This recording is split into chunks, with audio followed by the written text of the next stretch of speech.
Welcome everyone. Thanks a lot for staying with us. You're watching Plain Speak with me, Shivani Gupta. It was again chaos in both houses of parliament today. Congress leaders storming the well in Lok Sabha again, holding placards and once again throwing papers towards the chair. Lok Sabha was adjourned soon after. In Rajya Sabha, Vice President Dhankar tried to carry out the proceedings, but the opposition leaders continued to protest, which eventually brought about the adjournment of the House as well. The grand old party, the Congress party, has planned nationwide protests against Rahul Gandhi's disqualification, and they're getting support from various opposition parties as well. Congress is terming Rahul's disqualification anti-democracy, anti-democratic, but there is still no clear legal plan as far as his conviction is concerned. On the other hand, the BJP seems to be very clear about their counter strategy. They're calling Rahul Gandhi's "all thieves seem to have the Modi surname" remark as an insult to the OBC community itself. BJP OBC MPs in fact staged a protest in Parliament too. This has become a full-fledged narrative war ahead of the 2024 general elections now. Does anyone outside of the Congress really finds this a battle worth fighting for them, and a fight for India's democracy, as the Congress would term it? Or is Rahul's disqualification merely to be seen as a spark that can ignite an anti-BJP movement? Who's winning this narrative war? That's a big question we'll take to our guests in just a bit. Take a look at some of the pictures from Parliament today. Opposition leaders, predominantly Congress leaders, flocking into the well of the House as it was convened. Congress leaders protesting, wearing black clothes, placards in their hands. One of the opposition leaders threw papers onto the chair. This is a repeat of what happened yesterday to the Lok Sabha speaker as well. The Lok Sabha, of course, was adjourned. As I mentioned, in the Rajya Sabha, Chairman and Vice President of India, Jagdeep Dhankar, tried to carry out some business, but the opposition was hell-bent. It intensified its protest, demanding a JPC on the Adani issue. Remember, this is one of the things the Congress and the opposition is not leaving. Now, soon after the Parliament was adjourned, BJP OBC MPs staged a protest at Gandhi statue at Parliament and demanded an apology from Rahul Gandhi for insulting the entire OBC community. Remember, Rahul Gandhi is convicted of that defamatory remark where he said, "If all Modis are chor." Now, BJP's game plan is simple. Push Rahul Gandhi on the back foot. With that, the Congress party, especially as far as his alleged insult to the OBCs is concerned on the back of this judgment, and hammer him over his recent comments in London too. They've not forgotten that. In fact, they were stalling Parliament to ask for apology on that. So BJP will try to project Rahul's remarks as an insult to the entire OBC community. They are, though, refraining from commenting on the legal aspects of this case. A mega campaign has been planned by the BJP for an OBC outrage on this issue from April 6 to 14, marking their foundation day as well. Now, BJP sees the OBC angle as the best tactic to put the Congress on the back foot, and they also want to project the fact that Rahul is not apologizing for his London comments as his arrogance. Meanwhile, the Congress is not leaving a stone unturned too to take the battle to the BJP after Rahul Gandhi's disqualification, presenting this as an assault on democracy itself. So the party is planning a series of agitations across the country. They are mounting what we have seen in pictures, a black protest against the centre in Parliament premises.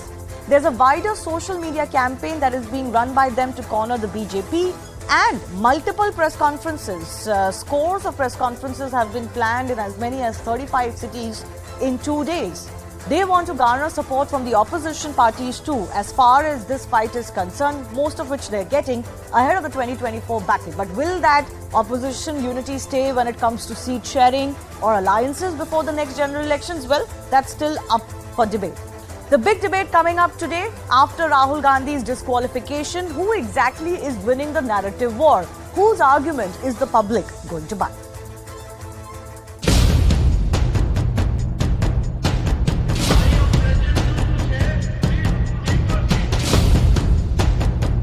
डराने का, धमकाने का, humiliate करने का, ये जो government का attitude है, इसको मैं कंडम करता हूँ। ओबीसी का ठेकेदार ना मोदी बने ना स्मृति ईरानी बने, क्योंकि ओबीसी के नाम करते हुए ये लोग और कुछ नहीं, सिर्फ सियासत करना चाहते हैं।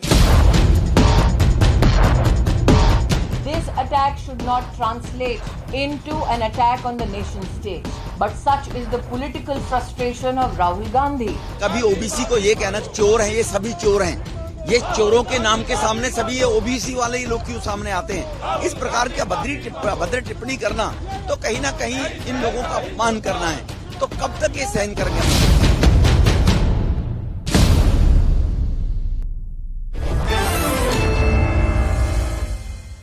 Going across to the guests joining us, Charu Pragya from the BJP, Advocate Mahima Singh of the Congress Party joining us, Rashid Kidwai is author and senior journalist, somebody who tracks the Congress very closely, Abhijit Majumdar is consulting editor First Post. I thank you all for your time. Mahima, let me start with you. Rahul Gandhi has been convicted by a court order. He's been disqualified on the back of a court order. I want to understand from you, why should the public see this as a fight for their democracy or their civil rights, which the Congress is making this into? Good evening, Shivani. Good evening, all. They should see this as that for the simple reason because it is, and it has always been like that. Rahul Gandhi ji's has been a singular voice all over these 9 years, raising public issues, raising challenges and questions to the government on China, on inflation, on unemployment. There are 10 lakh vacancies in the central government, yet there is no action on that. The only voice raising those issues is Rahul Gandhi ji's. And today that voice has been, the BJP has succeeded at silencing that voice in the parliament, as it goes on a democracy. But not for those comments. A comment which is completely unrelated to everything that you mentioned. I would say, Shivani, one doesn't speak in exclusivity of one's own belief systems and values. And I think when Rahul Gandhi ji speaks, he speaks, for the public issues as well as the BJP's conduct. And the BJP's conduct has been of glorifying what ought not to be glorified and not take up the public issues. The Prime Minister has not held a single press conference in 9 years. And here's the BJP raising slogans, disrupting the parliament, deflecting, the entire debate from the public issues. A finance bill is passed without a debate in Lok Sabha. I think that's historical. And the BJP. Yeah, I think the Treasury benches can be blamed for stalling Parliament initially when the second phase of the budget session started over Rahul Gandhi's apology. But right now, the reality is that Congress and opposition leaders are also storming into the well. So if they wanted a debate or a discussion on the finance bill, it's partly the blame is on them too. But Mahima, before I move on to my other guest, let me crystallize the question I'm asking you.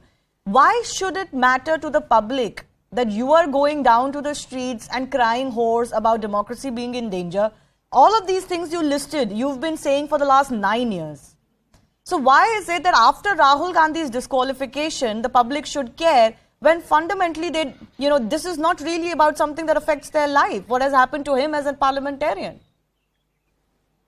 We are not saying what has happened to Mr. Gandhi as a parliamentarian should affect the public life. And before I come to answer your instant question, Shivani, let me just say that the opposition is rightfully coming to the well of the house because that's what the opposition's role.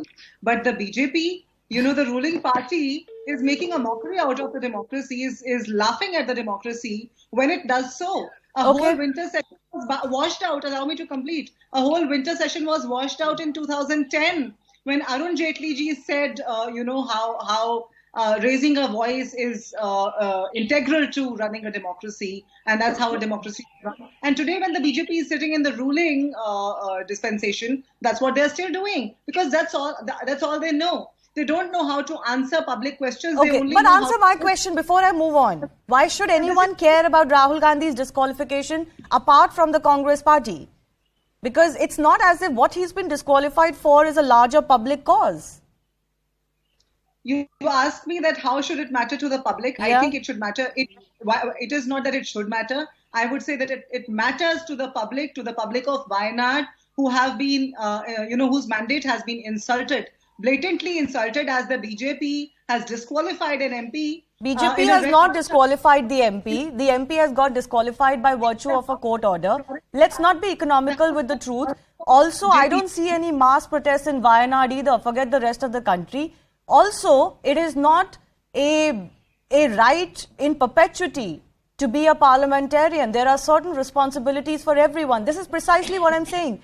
Why should any of this matter at the end of the day to the public on the street? But anyways, let me go across to Charu Pragya. Ratan Sharda, RSS ideologue and author, is also joining us. Charu Pragya, claiming that Rahul Gandhi abused all OBCs in India, or that was his intention. Is that not also stretching the argument a little bit? We've all heard his speech. You could argue that it was defamatory in nature. The court has certainly ruled so. But abuse and defamation are two very different things, one. And secondly, can you seriously argue that he went to abuse all OBCs? Are you not stretching that quite a bit? Good evening, Shivani. And I have maintained very clearly in all my statements and all my debates that he has painted everyone with the Modi surname with the same color. And I maintain that even today. When he speaks to the public with a mic in his hand as a leader, he cannot insinuate that everyone who carries the surname Modi is a thief, and that is what the court has also taken cognizance of and passed that conviction order. No, but Charu, everybody's had heard that speech. One second, everybody's heard that speech. Yeah. We all know that he was making a political speech. There's a political context to what he was saying. Now, of course, you could argue his words could have been chosen better. But is it not a stretch to allege that he was abusing all OBCs?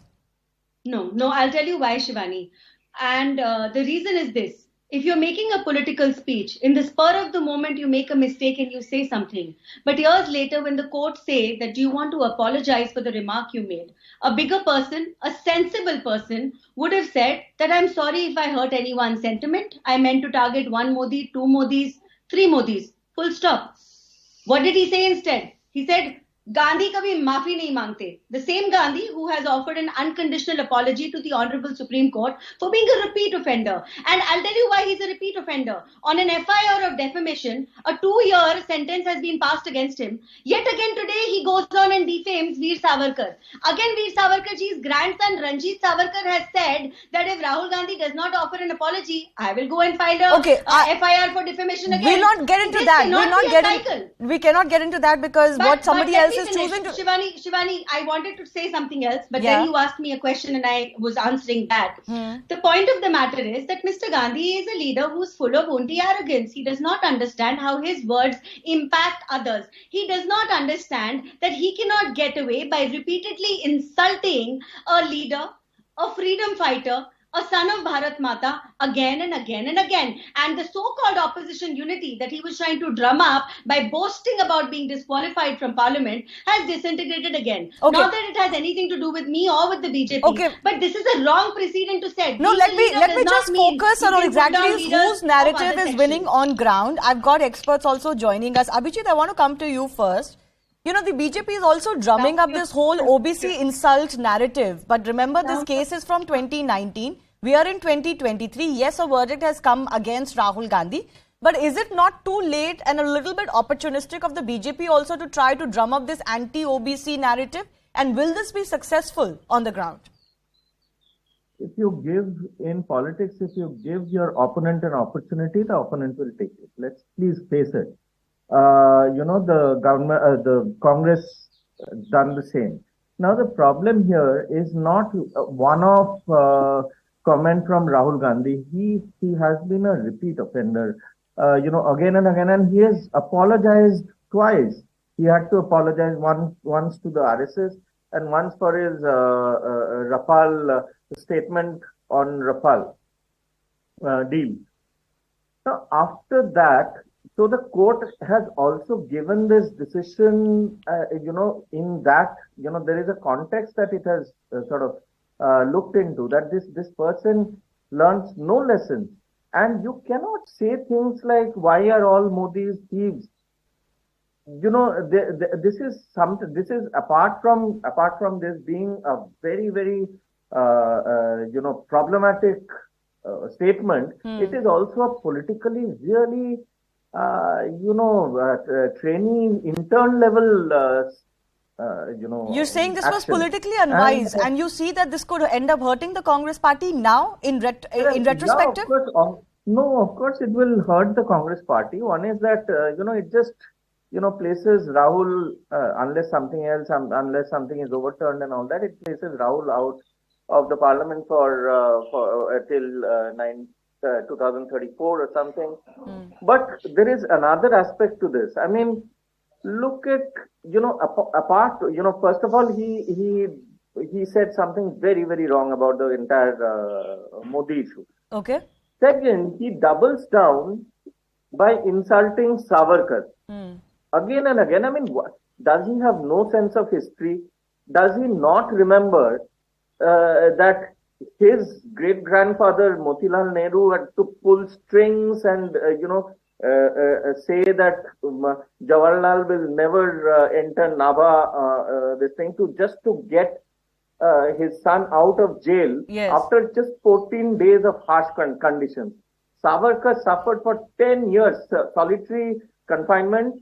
Besides that, unbelievable kind of torture. And look, Savarkar should be, please spare that man. He has done a fair bit for this nation. I wasn't quite wanting to focus on the Savarkar issue, but two of our guests have brought that up. Let me give Mahima an opportunity to respond to this. This whole obsession, I don't think the Congress party has an obsession, but Rahul Gandhi certainly seems to have an obsession with Savarkar. Just 10 seconds. Yes, okay. Just 10 seconds. That Congress itself, I mean, Rahul's own grandmother, Indira Gandhi, felicitated Savarkar, yes. Praised Savarkar when he died, said that he's a remarkable son of India. She's, on record, she's written it. It is how can then even Mahatma Gandhi advised Savarkar to write these profound mercy petitions? Yes. No, so my point is, Abhijit, my point is, even if his grandmother did one thing, Rahul Gandhi is allowed to have a different view on Savarkar and his politics. What I want to understand from Mahima is, how does this help Rahul Gandhi and Congress today, in today's politics? This whole obsession with Savarkar. Not only is this not an election issue, surely in 2024, you're ending up cheesing off a lot of people with this obsession. I'm just not understanding, how does this help anyone? Rahul or the Congress party? Mahima. Let me just say, Shivani, that you use the word obsession.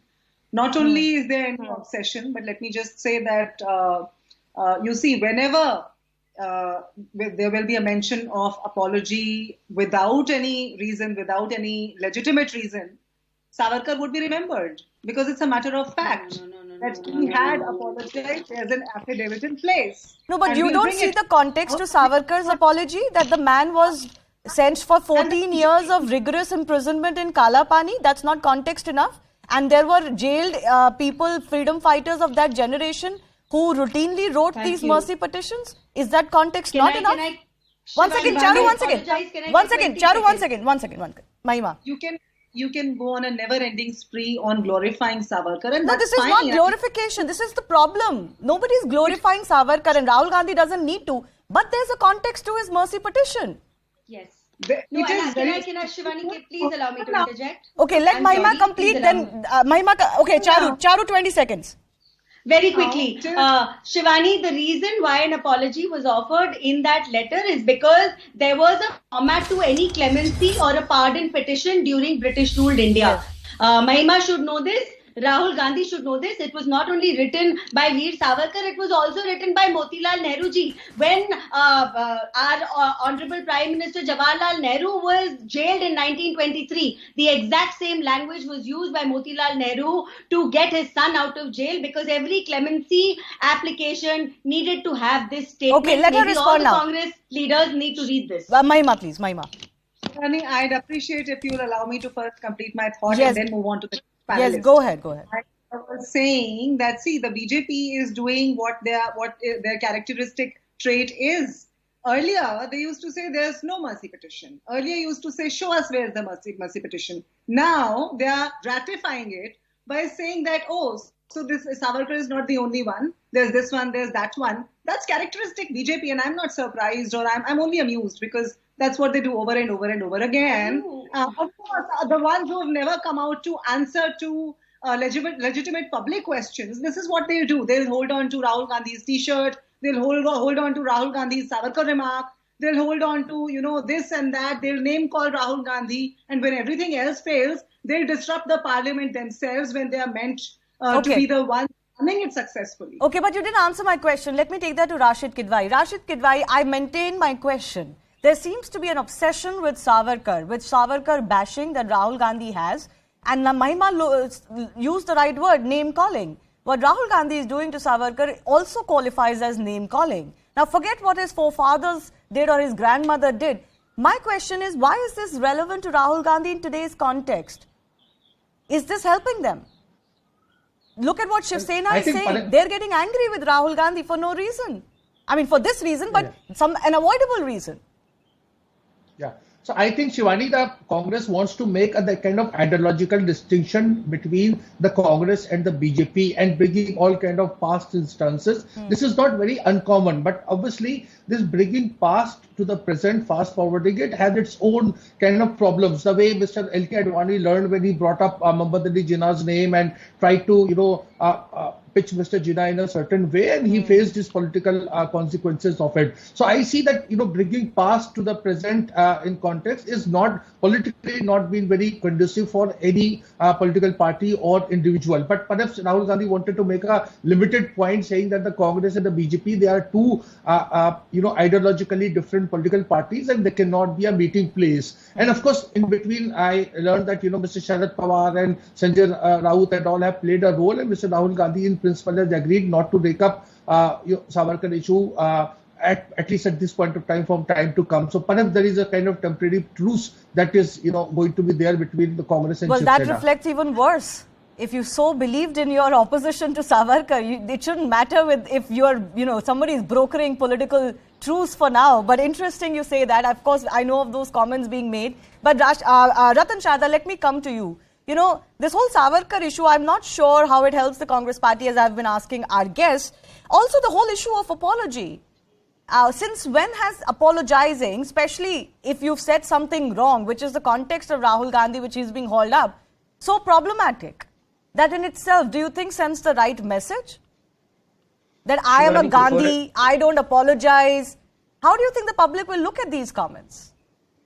Shivani, first of all, let me clarify before I start that I am not an ideologue of any party, any organization. I'm too small a person. I am just a researcher and author. Sure. So let us avoid that. Now, coming to the main issue, by continuously talking of Savarkar, we are trying to glorify the disqualification of Rahul Gandhi, who uses a very uncouth language against certain caste and community. And that is the truth. And that is what the courts decided. Based on that court, the law that became a law in 2013 due to Supreme Court of disqualification of MPs, MLAs automatically has been enforced. So why this all this talk of martyrdom? And this, I will not seek apology. People have already shown how they have sought apology, including his great-grandfather. I will not get into that. I don't even want to muddy the respect for Savarkar by talking of this frivolous subject and bringing it down to the street politics. Now, what has Rahul Gandhi done? He is trying to mix up the two issues of Adani and apology. He could have apologized as a good leader that on the heat of the moment he said something, because that was sought again and again by the lawyers in that particular case. People are coming here and talking about, judge has not done well, the court has not done well. Where were they during the argument? If they made the argument and courts didn't listen, they have to go to appeal. Have they gone to appeal? I doubt it. So just want to create all this mess. And when they want to discuss Adani, please by all means discuss Adani. Why get into disqualification? And go appeal to the courts and don't make it a martyrdom where even they bring in USA. Okay. I mean, the Congress so confused, just a moment, Congress so confused about Rahul Gandhi, whether to support him or oppose him. Forget the opposition party. So half the spokespersons say interference of USA is good, half of them is not good. It's like Rahul Gandhi is such an embarrassment कि कहा भी ना जाए, सहा भी ना जाए. That is the situation today. Okay. So you can come on TV, make all kind of ridiculous arguments. The bottom line is you are no match to Savarkar. You have made a mess of your life and you have not succeeded in anything you did. You did a wonderful yatra. You destroyed all the goodwill of the yatra. Okay. Can I just ask our three experts very quickly, 10 seconds each. Ratan Sharda, who's exactly winning this narrative war as it stands today? Because Rahul Gandhi's disqualification, as Abhijit said, or I think one of our other guests said today or have been saying, that does present the Congress with an opportunity. So who's been able to win this narrative so far? See, when Indira Gandhi used this opportunity, she used it very well. But he is no Indira Gandhi, nor is the cause Indira Gandhi. And Indira Gandhi, huge history of success. It has a huge huge success at that time. So you cannot even compare the two. And so this kind of frivolous change don't work. It will help the BJP. BJP can even tone down a little. They are too aggressive. Even if tone down, they will win the narrative on this. Okay, Rashid Kidwai, what do you think? I think this kind of thing, who wins, I think it's going to be a good test in election. So the outcome of Karnataka election, is the BJP going to prepare this, that, whatever happens, it will have a reflection? I don't think so. I think it is very weird to expect a politician to be making politically insensitive remarks against a community or OBCs, etc. A political party which is a stakeholder, a political party that has two OBC chief ministers at present out of the 3 chief ministers they have. So this is a drum up narrative, and it is for people to decide. Okay, Abhijit? I think, Shivani, whoever loses his or her cool is losing something. And Rahul Gandhi has of late been losing his cool too often on journalists, on Savarkar, making statements about Modi, the whole community, so he's losing his cool too often, and that is not going to be good for him. Okay, I have to leave it at that. I do thank all of our guests for joining us. Let's see how this plays out. Moving on to the other